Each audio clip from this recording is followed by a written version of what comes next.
अस्सलाम वालेकुम भाई आर्नोड, शुक्रिया आप हमारी दावत पर तशरीफ लाए। मैं इस सवाल से शुरू करूंगा कि आर्नोड वान डॉन कौन है? वालेकुम अस्सलाम, मुझे यहाँ बुलाने का शुक्रिया। यहाँ ना मेरे लिए एजाज की बात। मेरा नाम आर्नोड वान डॉन है।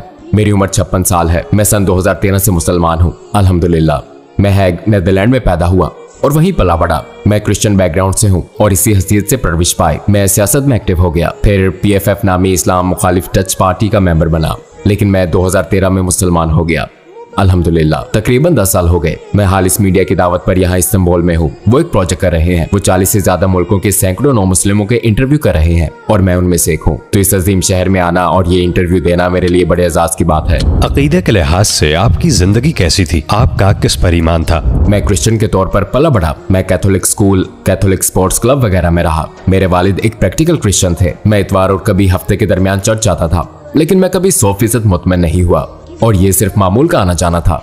मुझे जाना पड़ता था, लेकिन किसी चीज की कमी महसूस होती थी, शायद अब दिल की गहराई में, और मुझे हासिल होने वाले इल्म के साथ ये कैफियत हो। मगर बहुत छोटी उम्र में भी मुझे किसी चीज की कमी लगती थी। कुछ चीजें मुझे बिल्कुल समझ में नहीं आती थी। 3 खुदा कैसे हो सकते हैं? यीशु मसीह, ईसा अलैहिस्सलाम खुदा के बेटे कैसे हो सकते हैं? वाकई बात अकल में नहीं आती थी।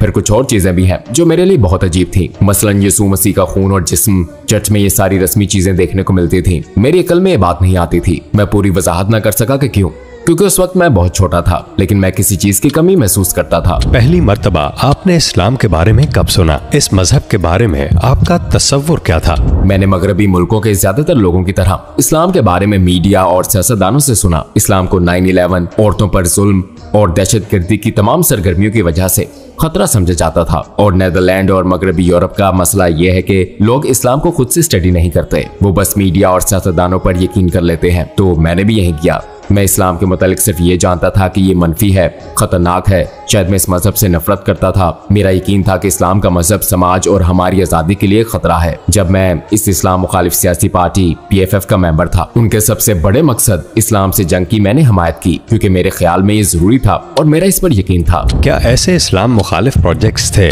जिनमें आप शामिल हुए हो? हाँ, आपने वो मशहूर मूवी देखी है। मैं उसका प्रोड्यूसर नहीं हूँ। बहुत से लोग यही समझते हैं, क्योंकि ये मूवी मेरे सियासी पार्टी में एक्टिव होने से पहले बनाई गई थी।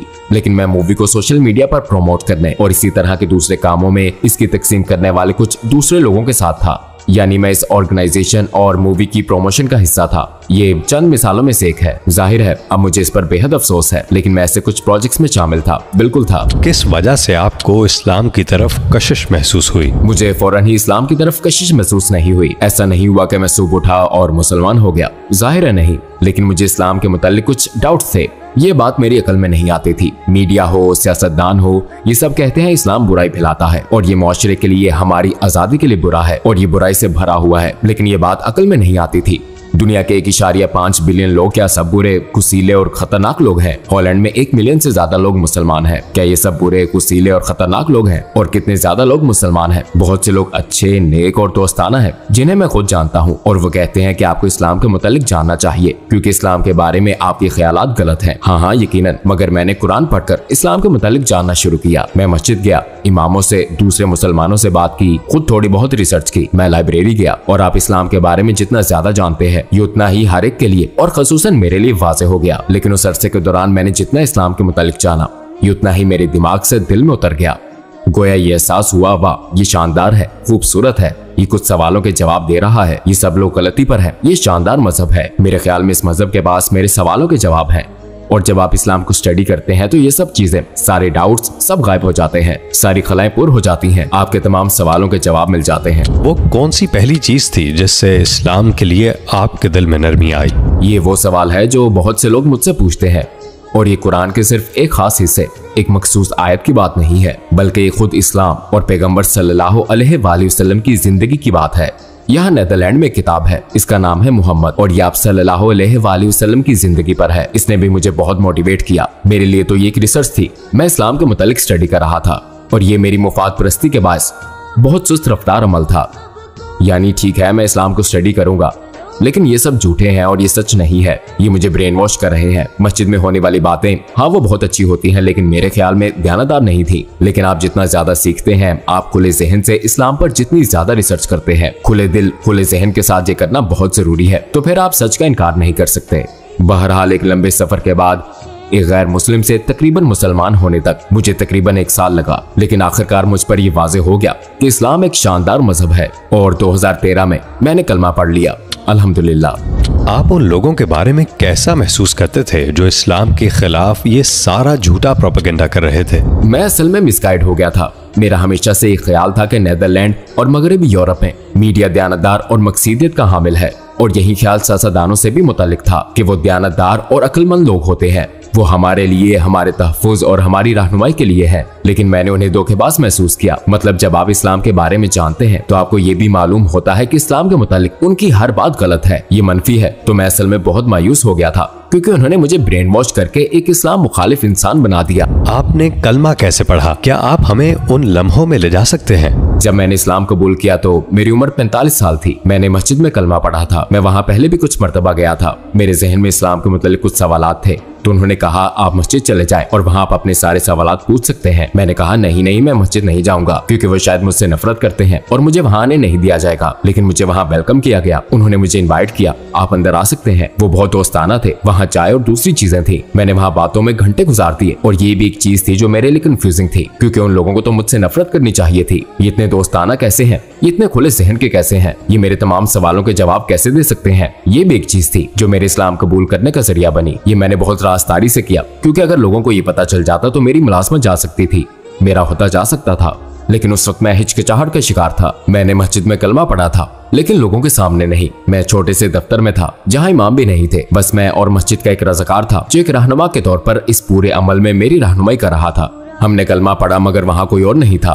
तो असल में इस्लाम के बारे में जानने की शुरुआत से लेकर मेरा कलमा पढ़ने तक ये चंद दिनों, चंद हफ्तों की बात नहीं थी। इसमें मुझे 1 साल लग गया था। ये एक रोलर कोस्टर की तरह था। कभी मैं बहुत ज्यादा मोटिवेट हो जाता और कभी मैं इस पर सोचता भी नहीं था। लेकिन इस अरसे में ये वाज़ेह हो गया था कि इस्लाम खूबसूरत है, और आखिरकार अल्हम्दुलिल्लाह 2013 में मैंने कलमा पढ़ लिया था। जब आपने कलमा पढ़ा तो उस वक्त कैसा महसूस हुआ? क्या आपको सुकून और इत्मीनान महसूस हुआ था?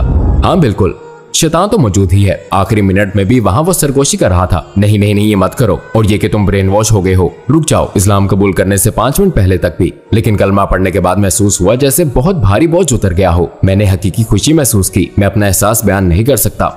जो लोग ये कर चुके हैं वो शायद जान सके कि कैसा एहसास होता है। लगता है जैसे नया जन्म हुआ हो। आपके इर्द गिर्द के लोगों का आपके इस्लाम लाने पर क्या रद्द-ए-अमल था? वो तो हैरत में डूब गए। ईमानदारी की बात है, मैंने गलती की क्योंकि मुसलमान होने और इस्लाम लाने का पूरा सफर मैंने अकेले किया। कोई इस बारे में नहीं जानता था सिवाय मेरी माँ के, और उन्होंने मुझे सपोर्ट किया। वैसे वो भी मुझे सपोर्ट करती है। मेरे दोस्त, मेरे कोलीग्स, कोई भी मेरे सफर के मुतालिक नहीं जानता था। लिहाजा मैं वक्त आने पर इससे थोड़ा खौफजदा था। ओके, अभी किसी को मालूम नहीं है कि मैं इस्लाम लाने की तरफ जा रहा हूँ, मगर ये उनके लिए शॉकिंग होगा। लिहाजा मैं बड़ी हिचकिचाहट का शिकार था। मैंने सामने आने के लिए चंद हफ्ते इंतजार किया, लेकिन मेरी बाकी फैमिली, ज्यादातर अफराद, यहाँ तक कि मेरे अपने भाई और बहन फासले पर रहते हैं। उन्होंने मुझसे ताल्लुक नहीं तोड़ा, लेकिन पहले जैसी बात भी नहीं है। इस्लाम वो मौजू है जिस पर हम बात नहीं करते। ये बहुत हसास है। मैं फासला महसूस करता हूँ। मेरे बहुत से दोस्त पिछड़ गए, मेरी मुलाजमत भी चली गई। इस्लाम लाने के बाद आपने कौन से बड़े चैलेंज का सामना किया और आपको क्या कुर्बानियाँ देनी पड़ी? जब मैं मुसलमान हुआ तो उस वक्त सियासतदान था, लेकिन मैं तब इस सियासी पार्टी PFF के लिए काम करना छोड़ चुका था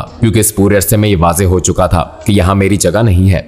लेकिन उनके लिए भी ये बड़ी शॉकिंग न्यूज थी। अगर आप इस सियासी तंजीम, इस सियासी पार्टी में मुसलमान हो जाए तो आपका करियर खत्म हो जाता है। मेरा मुसलमान होना सबको मालूम हो जाने के बाद जाहिर है कि मेरी मुलाजमत चली गई। मेरे बहुत से दोस्त पिछड़ गए, मेरे कुछ फैमिली मेंबर्स खो गए, मेरे बहुत से कुलीग्स छूट गए। तो मुझे कुछ करना पड़ा। अपना घर बेचकर छोटे घर में आ गया। अपनी कार बेचनी पड़ी। मेरी जिंदगी थोड़ी बहुत अय्याशी वाली थी। मेरी नजर में एक कुर्बानी नहीं थी। पहले मेरे पास बहुत दौलत थी, खूब छुट्टियां, महंगी घड़ियां, एक खूबसूरत कार और बहुत कुछ, सब अच्छा और नायाब। लेकिन ये सब हैं तो सिर्फ चीजें ही। मैं अपने अंदर एक खालीपन महसूस करता था। लेकिन इस्लाम लाने के बाद ठीक है, मेरे पास ज्यादा पैसे नहीं है, लेकिन इतना खुश खुरम मैं पहले कभी नहीं था। तो इससे साबित होता है कि ये चीजें, ये मादियत परस्ती, दौलत और महंगी कारें आपके अंदर की खला को पूर्ण नहीं कर सकती। तो ये कुर्बानी मादी चीजों के हवाले से थी। हाँ, दोस्तों और फैमिली की कुर्बानी और उन्हें खो देना, बिल्कुल ये कुर्बानी है। बहरहाल मैं आज जितना खुश हूँ पहले कभी नहीं था।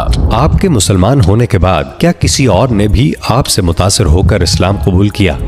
मेरे पास एक गोद लिया बच्चा है, सिकंदर। उसने मेरे फौरन बाद दुबई के एक इवेंट के दौरान इस्लाम कबूल किया। वो पहले इस्लाम में दिलचस्पी रखता था। वो मेरे साथ मस्जिद जाता था और कुछ सबक वगैरह लेते हुए भी साथ होता था। और आखिरकार जब हम वहाँ थे तो उसी हफ्ते के दौरान उसने कुछ अहम लोगों से बात की और फिर अल्हम्दुलिल्लाह उसने इस्लाम कबूल कर लिया। और मैंने दूसरे लोगों की कहानियां सुनी। मैं नहीं कह सकता कि उन्होंने मेरी वजह से इस्लाम कबूल किया, क्योंकि अल्लाह ने उनकी रहनुमाई की, लेकिन हो सकता है उन्होंने मुझसे मुतासिर होकर इस्लाम को जाना हो, इस्लाम के बारे में कुछ मालूमात हासिल की हो, मस्जिद या किसी और जगह गए हो, या इस्लाम के मुतालिक सोचा हो, कुछ रिसर्च की हो सकता है। मैंने काफी लोगों से यही सुना है, मुझे इसकी उम्मीद है। आपको हमारे पैगंबर सल्लल्लाहु अलैहि वसल्लम की कौन सी बात ने सबसे ज्यादा मुतासर किया? उन्होंने कठिन जिंदगी गुजारी। उन्होंने अपनी फैमिली में बहुत सी मुश्किलात का सामना किया। लोगों ने पत्थर मारे और भी बहुत कुछ सहा, और फिर भी वो नरम मिजाज रहे। वो गुस्सा नहीं हुए।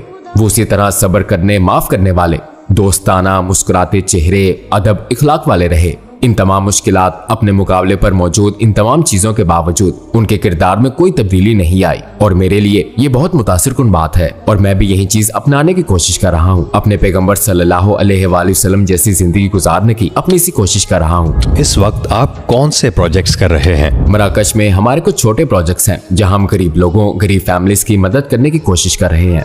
ये खसूसी इस्लामी मदद नहीं है, बल्कि हम उन्हें इस तरह मदद दे रहे हैं कि वो स्कूल जा सकें, उनके पास मटेरियल जैसे स्कूल की किताबें और दूसरी चीजें हों।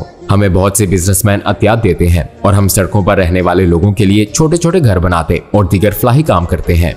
छोटे छोटे काम। हम छोटे बच्चों के लिए इवेंट्स ऑर्गेनाइज करते हैं और जाहिर है इस्लाम के मुतालिक भी बात करते हैं। यहाँ ऐसे लोग भी हैं जो मुझसे ज्यादा इस्लाम जानते हैं, क्योंकि मैं एक्सपर्ट नहीं हूँ, आलिम नहीं हूँ। वो मुझे इस्लाम के बारे में बताते हैं, आप क्या कर सकते हैं, कैसे बेहतर मुसलमान बन सकते हैं, और हम दावा के जरिए भी अतियात जमा करने की कोशिश